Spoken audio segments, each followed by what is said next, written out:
என்னை கேட்டுக்கொண்டிருக்கிற அன்பு தேவ பிள்ளையே, ஒரு ஒரு கட்ட மனதாக இருந்தால் அது எது வேண்டுமா இருக்கலாம், வாழ்க்கையா இருக்கலாம், படிப்பா இருக்கலாம். இன்றைக்கு இந்த வெளிநாடுகளில் போய் படிக்கிறார்களே, அதிகப்படியான கடன் கடன் கடன். அந்த கடனை திருப்பி செலுத்துவது கடைசியில பெற்றோர்களாக தான் இருக்கணும். படிக்கிறது தவறல்ல. நீங்கள் பார்க்கிற எல்லாரும் உங்களை பரியாசம் பண்ண தொடங்குவார்கள்.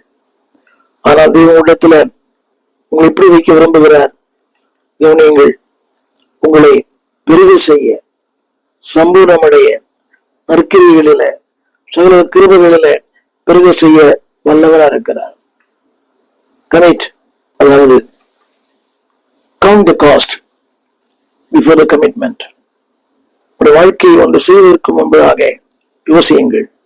வேதம் சொல்கிறது, உங்கள் நீதி என்றென்றைக்கும் நிலைநிற்கும் என்று கர்த்தர் எழுதுவார். இப்படி சொல்ல புரியும். உங்கள் நீதி நிற்கும்படியாய் கர்த்தர் காரியங்களை செய்வார். மக்கள் ஜெபிக்க விரும்புகிறேன். count the cost before your commitment. அது எது வேண்டுமா இருக்கலாம். ஊழியமா இருக்கலாம், வேலையா இருக்கலாம், திருமணமா இருக்கலாம், ஒரு நிலமா இருக்கலாம், what ever it may B. Count the cost. எல்லாரும் ஆல்பம் போட விரும்புறாங்க.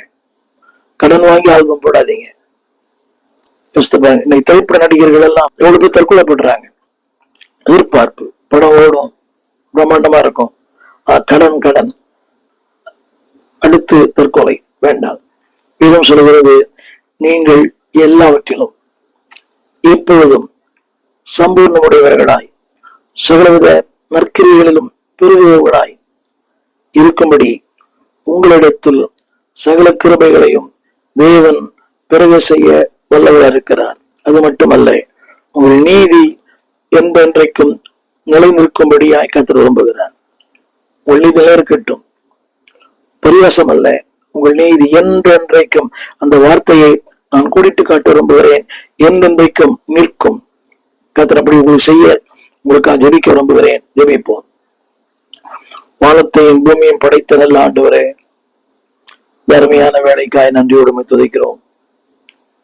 நானும் செய்தி கேட்கிற ஒவ்வொருடைய வாழ்க்கையிலையும் பரியாசத்துக்காக, பரியாசத்துக்குள்ள அல்ல, அநேகருக்கு பரவசதி கொடுக்கிறவர்களாய், அநேகருக்கு ஒரு சாட்சி உள்ளவர்களாய், அவளை பார்க்கிற அநேகர் தேவரோடு இருக்கிறார்.